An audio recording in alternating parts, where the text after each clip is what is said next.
Coucou, bienvenue dans ce vlog du Camp Nano d'avril 2025. On s'est laissé à la fin du mois de mars quand je venais à peine de reprendre la réécriture de The Vendetta et c'est ce qu'on va faire dans ce vlog aujourd'hui. Pour ceux qui savent pas, le Camp Nano c'est un challenge international avec des auteurs du monde entier qui est organisé par le NaNoWriMo, donc c'est le même challenge qui en novembre te demande d'écrire 50 000 mots en un mois. Là le challenge est libre, tu mets l'objectif que tu veux. Je suis en train de réécrire mon livre qui s'appelle The Vendetta qui n'est pas terminé. J'ai écrit du chapitre 30 au 45 l'année dernière et on relit cela avant de passer au reste de l'écriture pendant ce mois d'avril. Mon objectif ce serait d'arriver au chapitre 48, donc c'est-à-dire en écrire 3 parce que je sais que j'écris très lentement sur The Vendetta donc ça m'irait déjà très bien. Donc écoutez, là j'ai absolument aucune motivation pour écrire, si je suis très honnête, j'ai ni envie de lire ni envie d'écrire, juste envie de chill et de ne rien faire.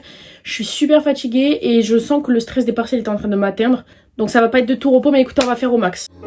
Shut it down, that I try, then you come around. Fuck me good, fuck me up, then I gotta move towns. How'd I get from your gym to your Les gars, je viens de rentrer du festival Les Quais du Polar où j'étais bénévole, vous le voyez à ce magnifique t-shirt 5XL. Et je crois que je sais enfin ce que je veux faire, je crois que j'ai compris cette année 2025 à quoi elle allait me servir.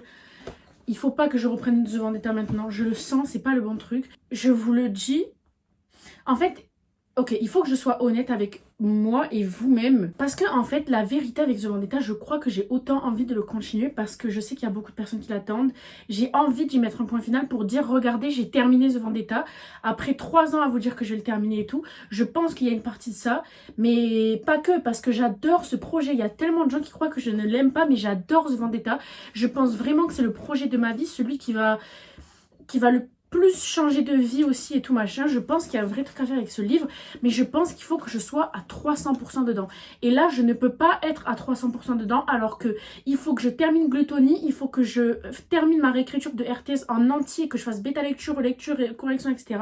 Et que j'ai encore tellement de projets à terminer qui me prennent la tête. Genre littéralement ma tête en une journée ça va être moi qui pense à Never the Ice, moi qui pense à Gluttony, moi qui pense à RTS.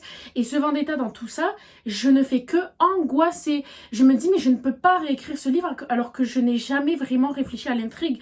Enfin en fait je me dis je n'y ai pas réfléchi comme il faut. Parce qu'en fait The Vendetta à la base c'est censé être une dark romance mais c'est un thriller. Donc il faut que je réfléchisse à The Vendetta comme un thriller qui est un peu policier. Parce qu'il y a la putain de police qui prend quand même genre 30% du livre. Et je veux vraiment l'année prochaine ou l'année de l'année prochaine, me prendre une année entière où ma tête est full The Vendetta. Genre je veux vraiment terminer Gluttony, Never Under the Ice et Rock That Summer. Je veux que tout ça, ça sorte de ma tête, que ce soit terminé et que je puisse me concentrer à 1000% dans ce projet qui, je sais, a énormément de potentiel. J'aime Vénus, mais de tout mon cœur, c'est ma protagoniste préférée ever. Je veux vraiment faire une saga de The Vendetta. J'ai déjà écrit le tome avant The Vendetta. Genre, c'est bon, je sais ce que je veux faire, mais il me faut du temps et de l'espace mental que je n'ai pas actuellement. Je veux vraiment un jour prendre un tableau en liège sur mon mur et mettre des post-it, des fils, des pins avec genre l'intrigue de The Vendetta. Qu'est-ce qui se passe vraiment dans ce putain de livre? Parce qu'en fait, je l'ai énormément centré sur Vénus. C'est bien parce que c'est la protagoniste principale, genre son évolution, c'est la moitié du récit. Mais il y a d'autres choses à en prendre en compte. Je ne peux pas baser un thriller que sur mon personnage principal. Il me faut une intrigue, il me faut un truc solide que je n'ai pas. L'intrigue de The Vendetta n'est pas solide, c'est une vérité. Donc, je m'arrête là avec The Vendetta. Voilà. Et ciao bambino en fait. Je veux terminer mes autres projets. Et The Vendetta, je veux lui donner tout mon temps, toute mon attention. Genre. Et je sais que vous n'allez jamais m'en vouloir, d'accord? Mais ça me hante. J'ai l'impression de décevoir du monde et de donner raison aux gens qui pensent que je n'aime pas The Vendetta. Et ces gens-là, je les adore. Ça, par exemple, la petite de mes meilleures amies, Clara, qui me dit ça, je sais qu'elle n'est pas en mode tu détestes The Vendetta, blablabla. Mais c'est vrai que je ne lui donne pas beaucoup d'amour en ce moment. Et parce que je pense que ce n'est pas le moment. Donc voilà, c'est tout ce que j'avais à dire. Je ne sais pas ce que je vais écrire ce mois-ci, mais j'ai une petite idée. En fait, de toute façon, c'est soit j'écris l'acte 2 de Gluttony, soit je termine Never Under the Ice, qui est du coup le deuxième tome de ma saga de romance contemporaine qui s'appelle Icebreaker. Mais là, j'étais en train de repenser à Gluttony, mais vous ne savez pas ce qu'est Gluttony. C'est une histoire que j'ai écrite littéralement entre le 1er et le 28 janvier, qui fait 30 000 mots. et qui raconte l'histoire d'une vampire complètement folle. Le premier acte, en gros je dis que j'ai écrit le premier acte, en gros c'est une première nouvelle et je pense que je vais écrire du coup l'acte 2 les deux vont former un roman. Mais pour l'instant je les compte en nouvelles parce que c'est quand même assez différent. Genre dans l'acte 1 que j'ai écrit, on suit Phèdre et Myrcella. Myrcella ce n'est pas une vampire, c'est une humaine. Et on suit leur histoire à toutes les deux. Et dans l'acte 2, on suit Phèdre avec tous ces petits autres vampires. Pour vous expliquer un peu ce roman, ça fait le deuxième roman que je vais vous expliquer dans cette vidéo et s'il faut je ne vais même pas l'écrire, d'accord, mais au moins vous saurez tout. En gros, Phèdre c'est la vampire la plus puissante de leur monde, de leur époque, ça se passe à l'époque médiévale. Elle a créé un coven de vampires qui sont tous à ses ordres à elle. C'est un peu un harem chelou parce qu'elle est elle est folle quoi, je vous le dis hein. Elle boit le sang de tout le monde et tout machin. Attendez, je m'attache les cheveux carrément. Et dans ce deuxième acte, on va suivre d'autres vampires qui sont extrêmement intéressants. Ah non, maintenant je peux pas dire ça. Les vampires principales, c'est Ariane, Andromède et Phèdre. Et une autre que je ne peux pas citer pour l'instant, mais une autre vampire. Et en gros, dans cet acte 2, je pense qu'il va être génial parce que en fait, on va toutes les suivre. C'est à la troisième personne, donc il n'y aura pas vraiment de changement de point de vue puisque c'est un peu un point de vue omniscient. Mais ça veut dire qu'on va suivre Phèdre dans sa quête. En gros, Phèdre, elle, son but, c'est de faire en sorte que tous les vampires de son coven ils soient aussi puissants qu'elle. Et du coup, elle va avoir recours à des sorcières parce que elle est pas la vampire la plus puissante du monde, très naturellement, on va dire. Donc, on va suivre l'arc de Phèdre où elle va chercher à entrer en contact avec des sorcières, sauf que les sorcières n'aiment pas les vampires. Ensuite, on va voir l'arc de Andromède qui, elle, est en gros chargée d'aller trouver d'autres vampires et de sortir du coven, du coup. Et ça, il y a personne qui ne le fait jamais. Personne ne sort jamais de la vallée, donc du coup ça va être une première, on va découvrir plein de trucs du monde je pense. Et ensuite il y a Ariane qui elle est censée s'occuper des nouvelles recrues vampires. Et Ariane son personnage, en gros si vous voulez on a Phèdre la folle, Andromède la meuf constamment énervée qui a la rage qui ne veut pas être là, et Ariane qui est la BDP originelle, bandeuse de Phèdre. Elle est là que parce qu'elle aime Phèdre et que genre elle veut être sa préférée quoi. Et dans ce coven, il y a genre des hiérarchies un peu entre concubines, favorites, chefs et tout machin. J'adore ce projet. Vraiment, j'adore ce projet. Genre, c'est venu comme ça d'un coup. Je l'ai écrit en un mois, de marbre, sans plan, enfin avec un petit plan quand même. C'était trop bien, genre je l'écrivais dans le métro, je l'ai terminé dans le train pour revenir de chez mes parents à 5h du matin. Bref, je sais pas pourquoi je vous raconte tout ça.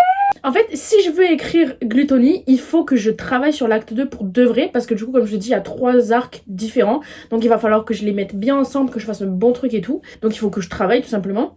Et en vrai, ça me dérangerait pas, je crois. Mais en même temps, je me dis Never Under the Ice, donc c'est l'histoire de Ace et Billy. Il me reste 15 chapitres à tout casser à écrire. Et en soi, là, il faudrait juste que je revoie le plan des chapitres pour pouvoir le réécrire. Donc ce serait plus simple. Mais je sais pas.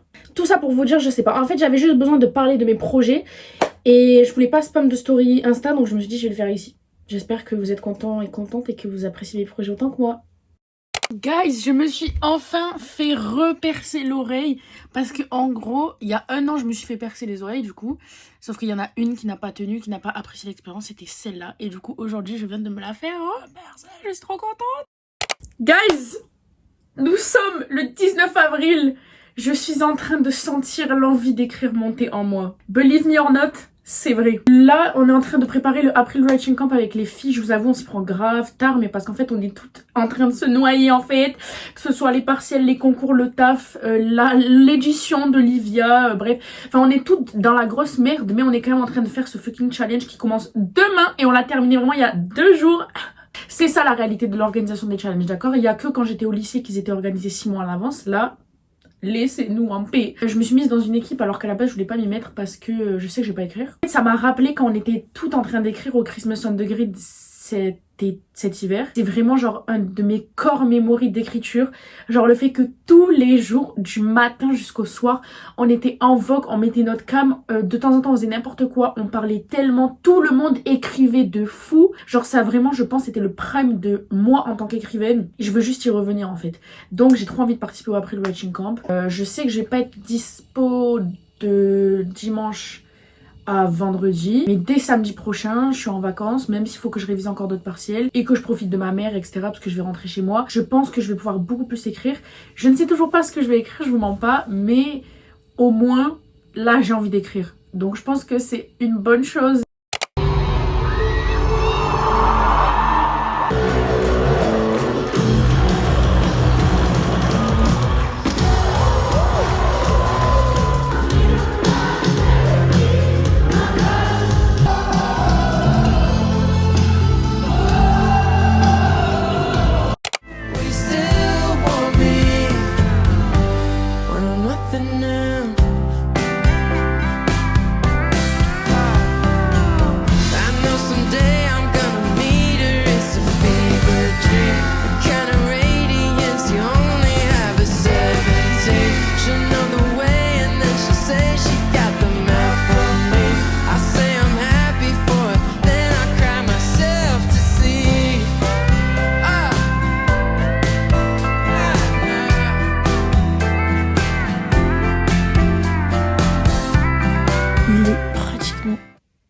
du matin. Je ne sais pas ce que je fais là. Je suis sur mon téléphone, je fais rien de fou. J'ai écrit 1800 mots aujourd'hui de Never Under the Ice du coup. C'est vrai que je vous ai pas parlé depuis que j'ai repris l'écriture, donc vous savez pas, mais je vous dis voilà, j'ai repris Nutty. Donc je suis très très contente de retrouver Billy et Ace. Franchement là, je suis dans un chapitre incroyable. J'ai enchaîné le moment où Ace il apprenait la pire nouvelle de tout le livre. Le chapitre d'après, c'est Billy qui lui fait une surprise pour son anniversaire. Et le chapitre d'après, c'est justement cette énorme mauvaise nouvelle qui en fait se change en une très très bonne nouvelle. J'ai tellement pleuré dans le bus pendant que j'étais en train d'écrire, genre je suis tellement contente pour Ace. Franchement, il faudra que je vous explique à quel point j'aime ces personnages et ce livre. Mais en fait, c'est le genre de livre où j'ai juste... En fait, Billy, c'est juste moi. Et Ace, c'est juste le mec que j'aimerais avoir dans ma vie. Donc, en fait... Enfin, tout est fait pour que je les aime du plus profond de mon cœur et que ce soit mes personnages préférés. Et en vrai de vrai, j'ai un peu hâte que vous lisiez ce livre parce que je pense que pour les lectrices et les lecteurs de romances new adultes, universitaires, sportives, vous allez trop kiffer. Parce qu'en fait, c'est relativement assez cliché, genre le déroulement de l'histoire, il n'y a rien qui change. Juste le truc, c'est qu'à la base, c'est des sex friends, que les traumas de Billy et de Ace sont relativement présents et il y a plein de trucs académiques et tout machin. Non, franchement, j'aime beaucoup ce livre, je le trouve très complet, mais dans l'état actuel, il est terrible. Genre, le mec est illisible parce que je vous l'écris depuis 2023 dans tous les challenges d'écriture, mais du coup, à chaque fois que je l'écris, c'est pour aller vite. Donc, c'est écrit, mais n'importe comment, si seulement vous verrez la gueule du document. En soi, je me régale, mais j'écris pas beaucoup. En 3 jours, j'ai dû écrire 3000 mots. Je suis vraiment pas dans un optique de me dépasser de fou, je vous avoue. Moi, je suis pas trop là pour gagner le après le chacun, je suis surtout là pour écrire. Tout simplement. Je pense me laisser jusqu'au 30 avril du coup, donc jusqu'à mercredi pour écrire. Et après, à partir de mercredi, je vais réviser mes partiels. Je vous souhaite une très bonne nuit les loulous et on se dit à demain pour que je vous parle un petit peu plus de Never Under the Ice. Ne calculez pas le petit fantôme là, c'est littéralement la mascotte de cette maison. Du coup, il faut savoir qu'en même temps que j'ai écrit Never Under the Ice, j'ai les retours de bêta lecture de RTS, notamment de Isis. Isis que vous connaissez très bien parce que c'est l'autrice de Shameless Sequel, donc c'est quelqu'un. Hein. Et du coup, on vient d'avoir une petite discussion qui, j'allais dire, me fait beaucoup de bien. Mais je pense qu'elle fait plus de bien à RTS que à moi. Et du coup, je viens de noter quelques petits trucs qu'il faudra que je rajoute à la réécriture. Et en vrai de vrai, vous savez que j'adore Never Under the Ice. J'adore ce roman, j'adore Billy, j'adore écrire sur eux. Mais je sais pas pourquoi, c'est un roman qui est aussi prenant mentalement. Bah si, je sais très bien pourquoi c'est aussi prenant mentalement en fait. Vu que finalement Billy c'est moi, je raconte toute ma vie dedans, donc ça me semble évident. Mais du coup, RTS, j'ai tellement hâte de le reprendre. En fait, ce roman, j'y pense tellement tous les jours depuis que j'ai terminé la réécriture du coup en mars. Genre, Peachy, c'était tellement incroyable de replonger dans cet univers, je l'aime tellement. Je pense que dès que le Camp Nano est terminé, je vais me remettre à la réécriture de RTS. J'attends que ça en fait. Je pense qu'en mai, c'est ce que je vais faire. Du coup, là, je vais rajouter qu'il faut que je fasse plus de scènes Johan X Lucas. Et comme Izu m'a dit, très justement, il faut que je mette en place des scènes. En fait, c'est pas réellement des scènes. En mode, il faut que par exemple, quand je suis du point de vue d'Agathe, on comprenne que Marie et Lucas, ils sont amis. Parce que je trouve qu'elle a raison, Izu aussi, en disant ça. Il n'y a pas besoin de rajouter des énormes scènes, genre qui montre vraiment un point, par exemple, du coup, que Marie et Lucas sont très fortement amis. Mais il faut rajouter des petits détails, c'est évident. Également, le deuil. Mais ça, le deuil, franchement, c'est le point noir de ce livre. J'ai tellement envie d'en parler, mais en même temps, ça fait tellement longtemps que je n'ai pas été confrontée au deuil, parce que les deuils qui m'ont... Moi, j'ai connu plusieurs deuils rapprochés quand j'étais au collège, et depuis, non.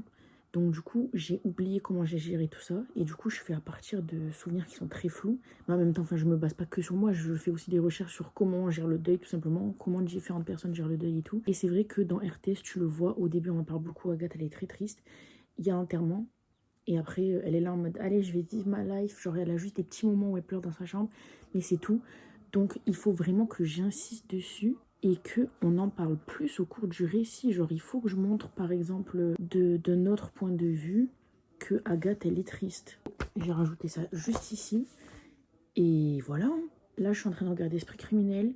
J'ai pas mal écrit aujourd'hui. Non, en fait, je dis ça, je crois que j'ai écrit 1000 mots, un truc comme ça. Je suis contente parce que c'est ce que je voulais écrire. Je vous avoue que j'ai vraiment du mal à écrire. J'ai passé toute ma journée à bronzer. Finalement, j'ai attrapé des putains de coups de soleil, s'il vous plaît. Je pense pas que vous allez voir, mais ma jambe est littéralement rouge. Et la nuit va bien réparer, hein, moi je vous le dis. Et du coup, demain, c'est le dernier jour du challenge, le dernier jour d'avril. Donc on pourra pas dire que j'ai vraiment avancé au mois d'avril. En vrai ça me dérange pas tant que ça, genre c'est pas grave, il en faut des mois comme ça. J'ai tellement charbonné, en janvier j'ai écrit une nouvelle en entier. En février-mars j'ai terminé l'entièreté de la réécriture de RTS. Donc je pense qu'en avril, en plus elle est partielle là, je pense qu'avril-mai j'ai le droit à une pause. Mais après en juin, juillet, août, par contre il va falloir charbonner. Hein. Je m'en bats les couilles que je vais travailler de 8h à 18h tous les jours. Je m'en fiche, ça va charbonner. Guys, j'avais oublié, mais demain les mots comptent triple. Je vais ressortir mon projet que j'avais inventé pour le Summer Rage Camp 2024, que je n'ai jamais écrit. La rue Lavray. On va charbonner. En fait, j'avais pas envie d'écrire, mais j'avais oublié que c'était le fucking dernier jour et que du coup, il y avait le dernier défi qui comptait x3. Donc, t'écris 1000 mots, t'en as écrit 3000 en fait. Et là, il est 23h40. Dans 20 minutes, c'est parti. Je vais essayer d'écrire 1000 mots avant d'aller dormir. Et le reste, ce sera dans l'histoire demain. Guys, je suis en train de relire les 3 chapitres que j'avais écrits de ce fucking projet pour genre me remémorer un peu. Mais c'est une dinguerie en fait, comment il était trop bien. Genre, les 3 protagonistes principales, elles se complètent tellement. Genre il y en a une, c'est une meuf qui tombe trop facilement amoureuse des mecs. Genre c'est un peu une cassie, vous voyez. Il y en a une qui est en manque profond d'attention, mais genre sa manière de le gérer, c'est de faire genre qu'elle est attirée par aucun mec. Et il y en a une, elle est attirée par les mecs plus vieux. Mais enfin, en fait, c'est un projet deep. Hein. Je vous dis pas ça en mode ouais, YOLO, les gens ils ont des problèmes et tout. Non, non, c'est que le projet est volontairement extrêmement triste. Mais à tout moment, je vais le continuer après le challenge. On sait pas. C'est minuit. You were here before.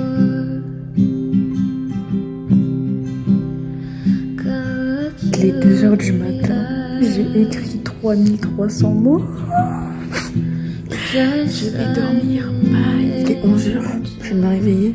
Que la guerre commence. Your skin makes me cry.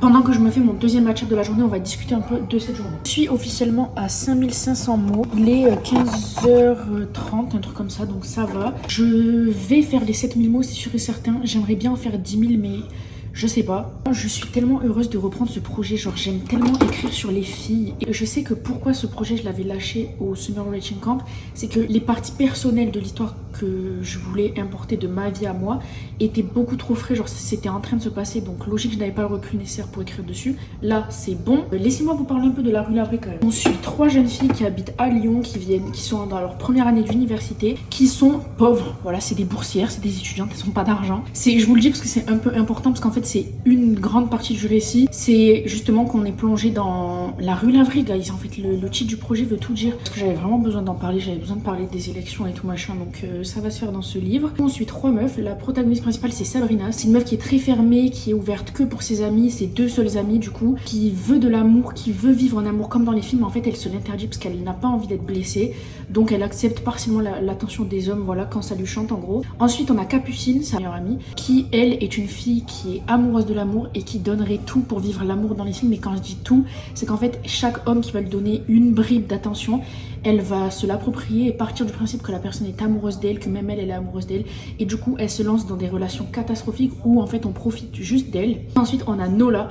Nola, c'est la boule de feu du trio. C'est cette meuf qui est toujours pleine d'énergie, qui saute partout, qui va toujours vers les gens, la meuf la plus sociable de France. Et elle, son problème, c'est que du coup elle a l'impression que pour être aimée, il faut qu'elle travaille, il faut qu'elle prouve qu'elle est digne de cet amour, et il faut que la personne en face la chasse. Donc c'est pour ça qu'elle est un peu trop fan des hommes trop âgés, et que justement elle va plutôt aller vers des hommes qui sont déjà mariés, parce qu'en fait elle sait que du coup s'il aime, c'est pour de vrai quoi. Mais après c'est complètement messed up. Les 3 ils ont des relations pas saines avec les hommes, et c'est justement ça le point central de mon récit. Je veux parler de 3 jeunes femmes totalement différentes qui se relient par un point, qui sont amies mais jusqu'à la mort, qui seraient prêtes à tuer les unes pour les autres, mais elles gèrent différemment leur rapport aux hommes, et donc elles agissent différemment sous le patriarcat. On a 3 romances, parce que je ne sais pas écrire des récits sans romance. On a une romance avec Sabrina et un garçon qui s'appelle Amine, qui est trop ghetto qui est trop ghetto, mais ça va être fun. On a une romance avec Capucine et Lana, qui est la meilleure amie de Amine, qui va du coup explorer la découverte de sa sexualité et le fait d'avoir toujours cru qu'on était hétéro, parce que c'est comme ça qu'on a été éduqués en gros.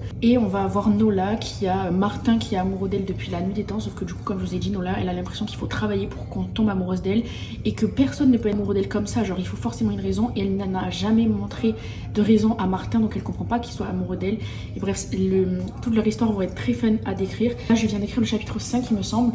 Je sais pas si je vais continuer ce projet après le challenge, franchement j'ai un peu envie, je vous mens pas, mais je sais pas. Mais en tout cas, là, je suis très contente. Je viens d'écrire la première scène de rencontre entre Amine et Sabrina. C'était très très fun parce que du coup, au début, ils peuvent pas se blairer parce que Sabrina, c'est quelqu'un de très sarcastique et de très reculé.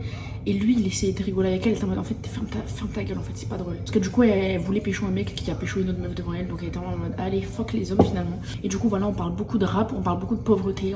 On va voir beaucoup de choses de Lyon parce que du coup, vous savez, j'habite à Lyon. Donc voilà, j'ai très hâte. C'est trop cool. Et du coup, je vais essayer d'écrire 5000 mots de plus aujourd'hui.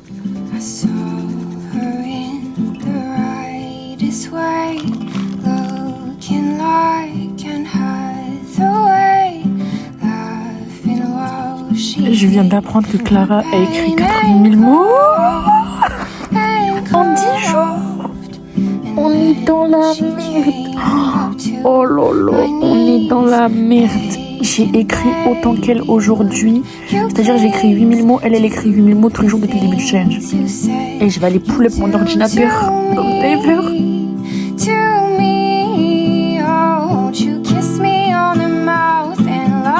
Guys, il me reste officiellement 500 mots à écrire.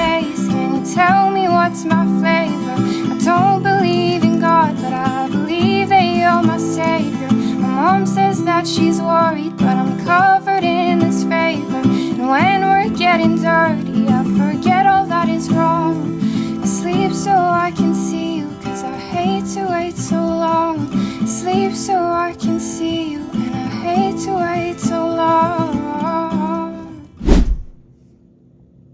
C'est fini. C'est officiellement la fin du vlog d'avril. J'espère que vous avez passé un bon moment avec moi. Je vous avoue que c'était un peu confus. Je vous ai parlé de 350 projets. J'ai écrit à peu près 2 mots et demi. Mais au moins ça m'a remis un peu dans l'écriture. Donc on espère que ça va continuer pour les mois qui viennent. On se retrouve très bientôt pour un nouveau vlog. Et je vous fais très gros bisous les copains. Prenez soin de vous.